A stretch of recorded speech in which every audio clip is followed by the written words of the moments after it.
Bismillah wa salatu wassalamu ala rasulillah wa ala alihi wa sahbihi ajma'in amma ba'd.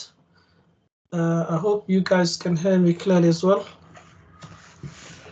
And as usual, you can hear me clearly. Just type yes, inshallah. Just to double check. You can see me clearly as well.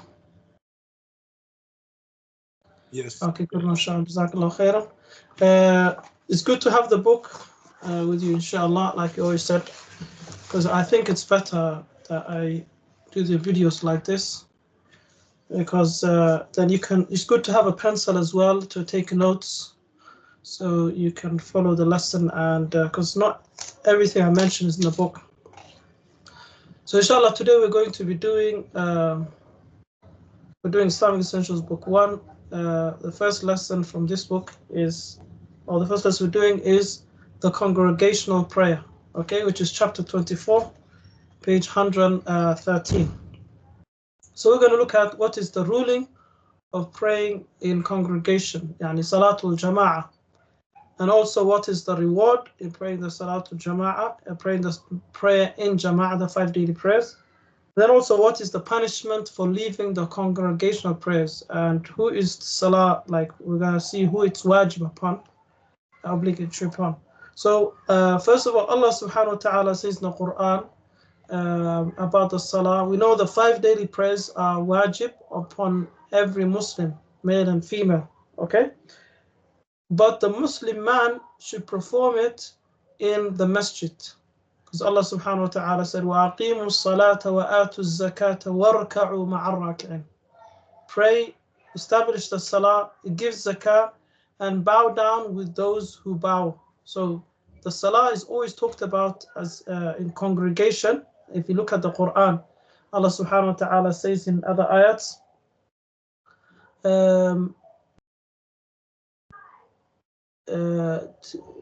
رِجَالٌ لَا تُلْهِيهِمْ تِجَارَةٌ وَلَا بَيْعٌ عَنْ ذِكْرِ اللَّهِ. There's men who are not distracted by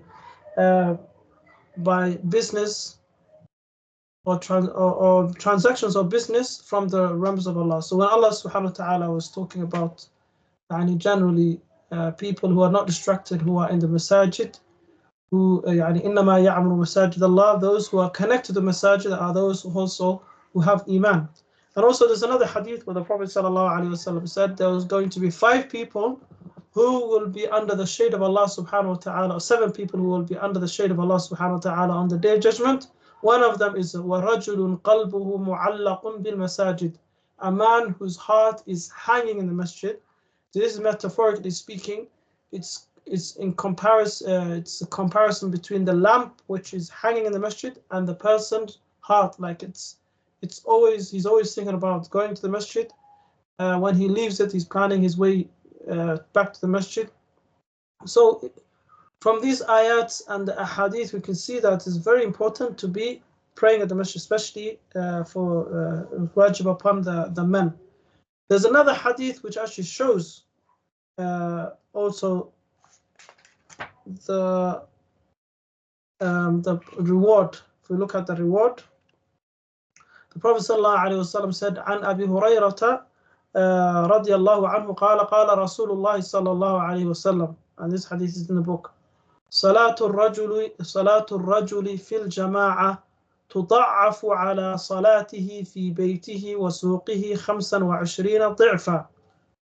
The Prophet ﷺ said the reward of the prayer offered by a person in congregation is 25 times that of the prayer which is offered in one's house or in the market.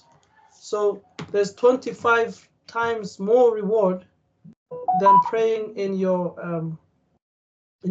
house or praying in your market, in your shop. So there's more, or in your workplace. Okay, so there's 25 times more reward. And we know already the salah is one salah is equivalent to 10 prayers, because we were supposed to be praying 50, but Allah made it 5. So one salah is like you're getting 10 rewards for praying one salah. And then your reward is multiplied again 25 times if you pray in the jama'ah. Then the Prophet ﷺ said, وَذَلِكَ أَنَّهُ إِذَا تَوَضَّأَ فَأَحْسَنَ الْوُضُوءَ ثم خرج إلى المسجد لا يخرجه إلا الصلاة. That is, if the person performs ablution, he does his wudu, and he does it perfectly, then he proceeds and he goes to the masjid only for the sake of the salah. He's not going to meet a person. That could be a secondary reason, but his intention is to pray in the masjid and then do whatever duties he wants to do, but he's going for the sake of the salah. Then the Prophet ﷺ said, لم يخطو خطوة إلا رفعت له بها درجة.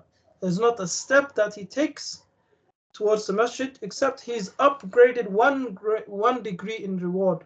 So for every step you get one reward extra for walking to the masjid. And one sin is taken off. لم يخطو خطوة وخط عنه ما عنه بها خطيئة وحط عنه بها خطيئة.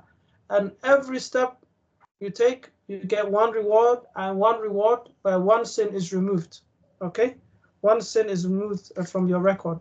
فإذا صلى لم تزل الملائكة تصلي عليه ما دام في مصلى. If you pray, as long as you are in your the place you prayed, the angels will make dua for you. They will be saying, Allahumma salli alayhi. Okay, which is, oh Allah, bestow your blessings upon him. Allahumma arhamhu. Oh Allah, show mercy on him. Okay, and be kind to him. The angels, وَلَا يَزَالُ أَحَدُكُمْ فِي صَلَاتِهِ مَنْ تَبَرَ الصَّلَاةِ. Now, when you're waiting for the salah, let's say if you go 20 minutes early, 30 minutes early, you get the same reward for someone who is in salah. So there's a lot of reward going to the masjid. Walking there, you get a reward. With the intention of going for the prayer, you're getting rewarded for the intention. You're getting extra reward for your wudu that you've done properly. You're getting reward for waiting for the prayer. You're getting reward and you're picking up blessings by after you remain in that place. So it's a whole package. You get a package. You don't get that package when you pray at home or in the market. This is for the men. Okay, the question is now, let's say, let's ask a question. When does the salah become wajib upon the men for them to pray in the masjid? Women can go to the jama'ah if they want to, as long as they're not wearing any perfume, they're not displaying their beauty, they're not causing fitna, and also they're not neglecting the duties. They can go and pray in the masjid. They can pray the Jum'ah in the masjid. They should go for their Eid prayers. They have an option. Allah has made it easy for them because they have many duties inside the house, and Allah doesn't want that to be neglected. Okay, so Allah has made it easy for her. There's more khushu' for her if she prays in her house. On top of that, even if she prays in her bedroom, she gets more reward. Okay, so the hadith which talks about what is the ruling, what happens if I don't go?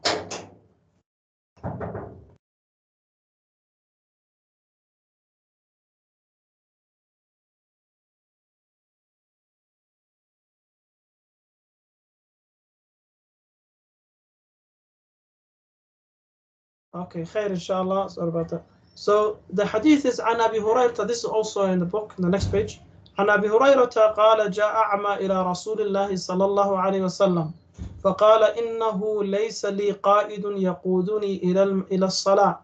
So a blind man came to Muhammad sallallahu alaihi wasallam. So this is a very important point. The fact that he's blind, keep in mind he's blind, and he says, Ya Rasulullah, I don't have a guide to bring me to the prayer, to the masjid. Okay? The Prophet sallallahu alaihi wasallam, so the man يقول المسلم فسأل, he asked فسأل أن يرخص له أن يصلي في بيته فأذن له.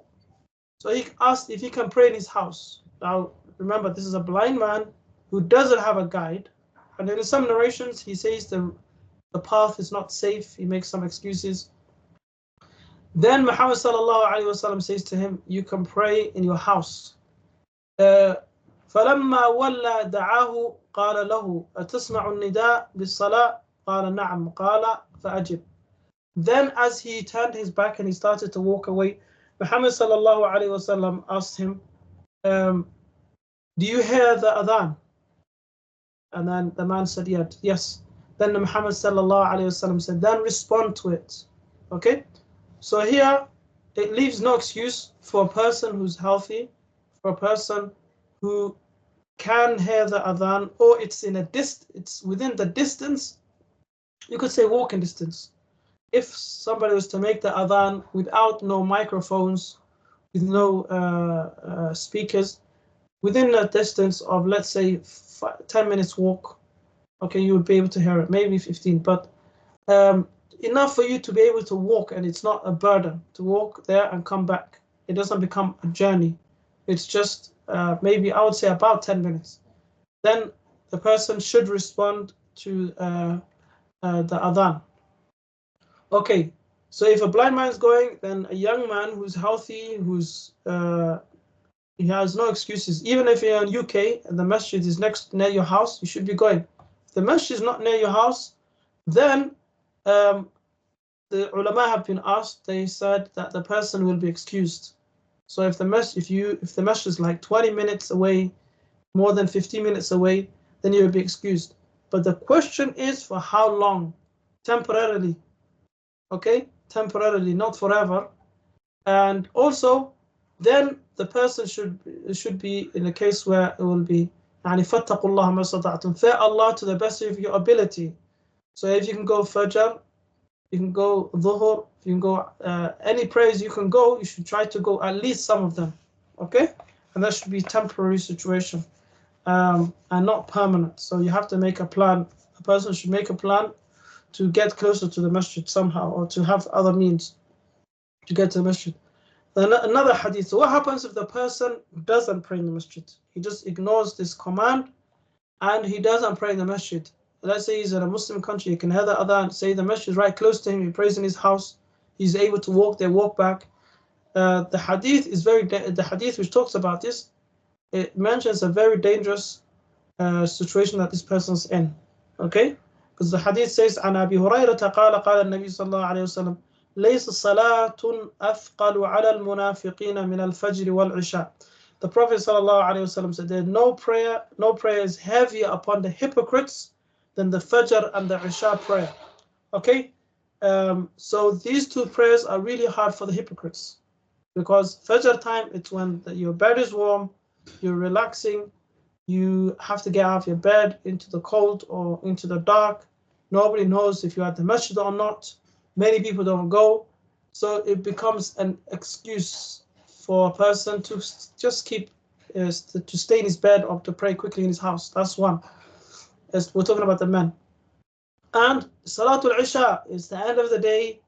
You went work the whole day, you're tired, or it's very late, like in UK and some countries it gets really late. You make excuses, I have to go work tomorrow, you missed the Jama'ah. So that's a sign of hypocrisy. Muhammad sallallahu alaihi wasallam said, because leaving those two prayers is a sign of hypocrisy when you have the ability. وَلَا يَعْلَمُونَ وَلَوْ يَعْلَمُونَ مَا فِيهِمَا لَأَتَوْهُمَا وَلَوْ حَبْوًا. If they knew the reward they would get from praying these salahs, they would have come there on their knees, crawling. Okay? So the Prophet ﷺ said, لَقَدْ هَمَمْتُ أَنْ آمُرَ الْمُؤَذِّنِ فَيُقِيمُ ثُمَّ آمُرَ رَجُلًا يَؤُمُّ النَّاسِ ثُمَّ آخُذَ شُعَلًا مِنْ نَارٍ فَأُحْرِقَ عَلَى مَنْ لَا يَخْرُجُ إِلَى الصَّلَاةِ بَعْدِ.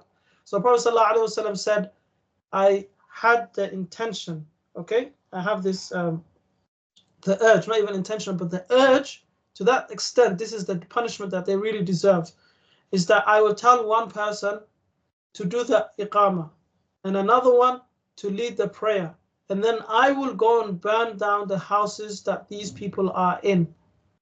And another hadith, the Prophet ﷺ says, the only reason why I don't do that is because there's children and women in there. So a person might say, well, there's a hadith where Muhammad ﷺ said that لا يعذب بالنار إلا رب النار. Only the Lord of the fire punishes people with fire. So Muhammad ﷺ says he would have done this, but he's not going to do it. He's not going to do it because, for that reason, one, other people will be injured in this case, but it just shows you the punishment that these people deserve. Whether it's It's a warning, but they would really see this punishment in the next life. That fire would actually catch them in the next life. But it's not something an imam or leader would do. This is specifically mentioned by Muhammad sallallahu alaihi wasallam, and he didn't do it. He just show you how severe the situation is. So Muhammad sallallahu alaihi wasallam is telling us how severe it is for a person to pray in his house when he has the ability, especially for the men. Why is that?